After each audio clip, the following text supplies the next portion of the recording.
साहेब, नसरापूर प्रकरणात अखेर आरोपीला फाशी शिक्षा झालेली आहे. सरकारने देखील त्या गोष्टी आता विधान भवनामध्ये देखील मांडलेल्या आहेत. याच्यामध्ये काही सरकारचं फार मोठं शौर्य किंवा कर्तृत्व आहे असं मला वाटत नाही. नसरापूर प्रकरणात ज्या बालिकेवर अत्याचार झाला, हत्या झाली, त्यानंतर जो जनतेचा रोष उसळला, त्याच्यामुळे फास्ट ट्रॅक न्यायालयामध्ये अत्यंत ऐतिहासिक वेगवान पद्धतीनं हा खटला चालला आणि आरोपीला फाशीची शिक्षा सुनावली. पण जर या राज्यात कायदा सुव्यवस्थेचं राज्य असतं, कायद्याचा धाक असता आणि अशा प्रकारच्या आरोपींच्या मनामध्ये सरकार, न्यायालय आणि कायदा याविषयी जर दहशत असती तर त्या मुलीचे प्राण वाचले असते. त्या मुलीचे प्राण आपण गमावले. अशा प्रकारच्या घटना या राज्यात सातत्याने घडत आहेत आणि दुर्दैवानं अशा घटना घडल्यावरती आपण जागे होतो, सरकार जागं होतं. त्याच्यामध्ये जर काही सुधारणा सरकार करणार नसेल तर त्या लहान मुलीचं बलिदान हे वाया गेलं असंच म्हणावं लागेल. महाराष्ट्रामध्ये या क्षणी कायद्याचं राज्य आहे असं वातावरणच नाही. हे फक्त मी मुलींवरील किंवा महिलांवरील अत्याचार या संदर्भात म्हणत नाही, तर सर्वच क्षेत्रामध्ये कायद्याची जी धुळधाण सुरू आहे, ज्या पद्धतीने पेपर लीक होत आहेत, पेपर फुटत आहेत आणि हे पेपर फोडणारे लोक हे पूर्णपणे भारतीय जनता पक्षाशी संबंधित आहेत. मग नीटचे पेपर लीक करणारे असोत, CETचे पेपर लीक करणारे असोत, काल TETचे पेपर लीक करणारे असोत, ही सगळे धागेदोरे हे भारतीय जनता पक्षाच्या कार्यकर्त्यांपर्यंत आणि नात्यागोत्यांपर्यंतच पोचत आहेत. हा गांभीर्याने विचार करण्याची वेळ आली आहे. जो पक्ष रामद्रोह करून राम मंदिरातल्या दानपेट्यांचा अपहार करतो, त्याच पक्षाचे लोक विद्यार्थ्यांच्या भवितव्याशी खेळत आहेत. एक लक्षात घ्या, रावणामध्ये अनेक दुर्गुण असतील, पण रावणानं कधी दानपेट्या लुटल्या नाही. बरं, रावणामध्ये अनेक दुर्गुण असतील, पण रावणानं कधी दानपेट्या लुटल्या नाहीत. पण हे राम भक्त जे आहेत, स्वतःला म्हणवणारे सो कॉल्ड, ज्यांनी गेल्या काही महिन्यामध्ये 66 वेळा दानपेट्या लुटल्या. महमूद गझनवीनं सोमनाथ मंदिर 17 वेळा लुटला असं इतिहास सांगतो. पण भारतीय जनता पक्षाच्या लोकांनी 66 वेळा अयोध्येत राम मंदिर लुटलं, याची सुद्धा नोंद इतिहासात व्हायला पाहिजे. आणि ती नोंद भारतीय जनता पक्ष जो नवीन इतिहास लिहितो आहे त्यात ती असायला पाहिजे. कायद्याचा भान राहिला नाही अशा वेळेस, आणि कायद्याच्या कचाट्यात हे लोक अडकत नाहीये. त्यामुळे नाही, कायदा यांच्यासाठी नाहीच आहे, कायदा विरोधी पक्षाच्या कार्यकर्त्यांसाठी. कुठे आहे कायदा? सत्ताधारी लोकांनी किती बलात्कार करावेत, किती लुटमार करावी, किती देश लुटावा, संसदीय आणि विधिमंडळातल्या कायद्याचं उल्लंघन करून पक्षांतरं करावी, कायदा त्यांच्यासाठी नाहीच आहे. कायदा या देशामध्ये फक्त जे भारतीय जनता पक्षाला विरोध करणारे लोक आहेत त्यांच्या भोवती फास आवळण्यासाठीच कायदा आहे, बाकी कायदा नाही आहे. सध्या विधान परिषदेच्या उपसभापतीसाठी शिंदे गटातून काही नावं समोर येत आहेत. मला माहिती, लोकसभेचे अध्यक्ष असेल, विधानसभेचे अध्यक्ष असेल, त्यांच्या संदर्भात कार्यकाळ आणि आता जे विधान परिषद उपसभापती. नाही, ठीक आहे, तो नाही, ते नावं सुचवू द्या. हे सगळे टपोरी लोक आहेत, हे पक्षांतर आणि भ्रष्टांतर करणारे लोक आहेत. त्यांना कुठल्या पदावरती बसवून त्यांना प्रतिष्ठा द्यायचा प्रयत्न सुरू आहे. हे सगळे जे नावं येत आहेत, मी काय नावं बघितली नाहीत, ह्यांनी एका पक्षात निवडून येऊन दुसऱ्या पक्षामध्ये प्रवेश केले, त्यांच्यावरचे खटले प्रलंबित आहेत या संदर्भात. आणि तरीही त्यांना तुम्ही सभापती, उपसभापती, मंत्री करणार असाल तर कुठला कायदा आहे तुम्ही मला सांगा. काल देवेंद्र फडणवीस यांच्यासोबत बैठक झालेली आहे. ओमराजे निंबाळकर असेल, तानाजी सावंत असेल, निलेश देशमुख असेल, विकास कामासाठी भेट घेतल्याची माहिती समोर येत आहे. आतापासून गाठी त्यांनी खरं बोललं पाहिजे. ओम निंबाळकरचा उल्लेख मी सोंगाड्या असा केला, तो सोंगाड्याचा. आणि मला आश्चर्य वाटतं आहे देवेंद्र फडणवीस यांचं, विरोधी पक्षात असताना त्या खासदारांना तुम्ही भेटी देत नाही.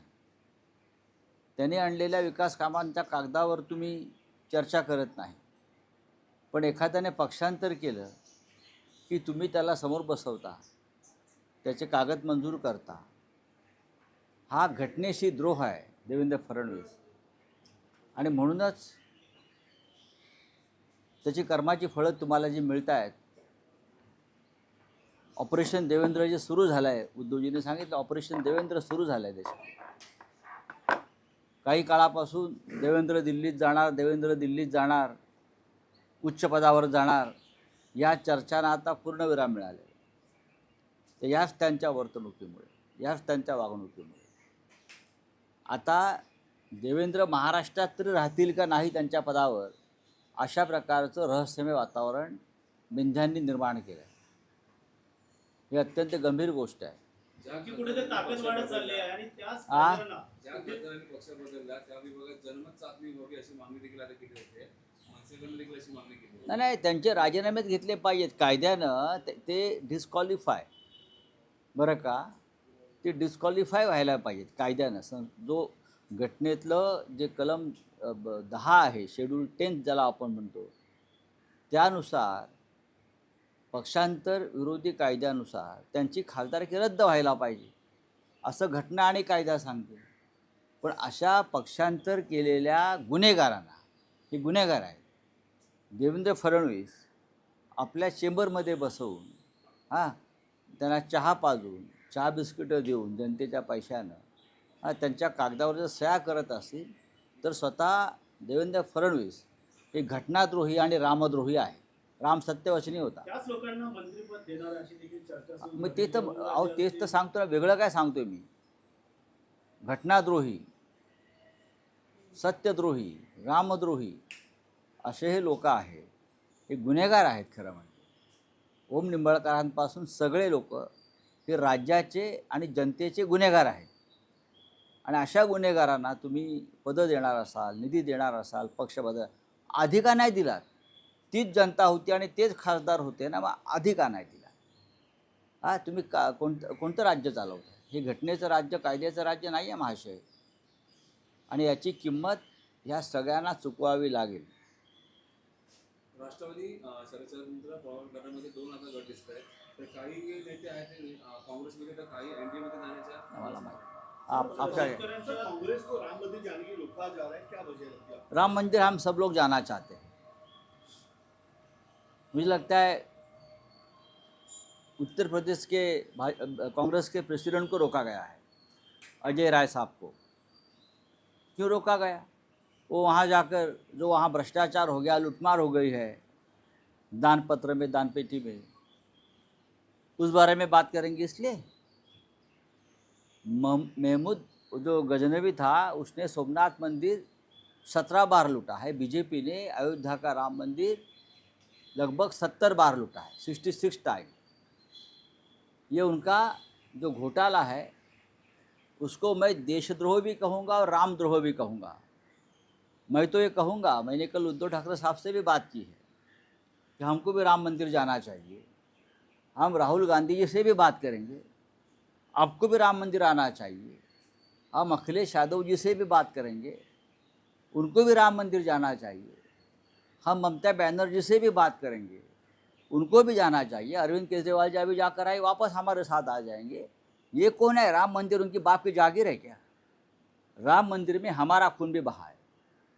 राम मंदिर में हमारे लोगों ने भी त्याग किया, बलिदान दिया है.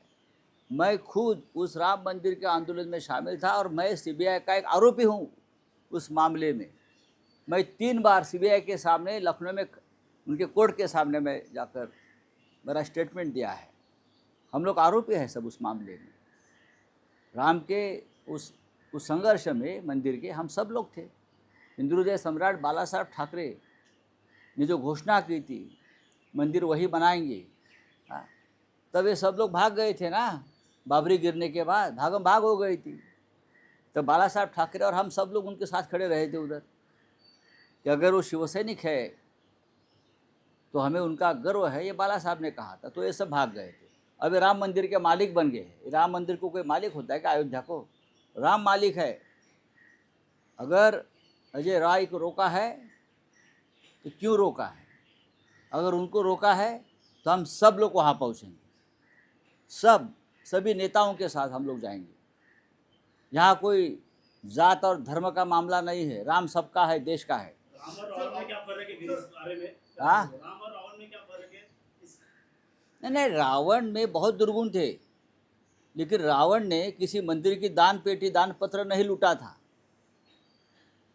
ये रावण के वंशज है बीजेपी वाले। ऑपरेशन सिंदूर में जो शहीद है उनका अपमान हुआ है, किस तरह अपमान हुआ है, इस तरह से कह रहे हैं ये ऑपरेशन कह रहा है। किस हाँ, हुआ है ना। शहीदों का नाम तक नहीं दिया उस वक्त। एक भी सैनिक की कुर्बानी नहीं हो गई। ये राजनाथ सिंह जी सदन में और सदन के बाहर कहते थे नो कैजुअलिटी, और अब अचानक 6 जवानों के नाम सामने आए हैं कि उनकी शहादत हुई है ऑपरेशन सिंदूर में। तो ये लुपा छुपी आप क्यों कर रहे हो? उसका मतलब और भी जवान शहीद हो गए। Thank you.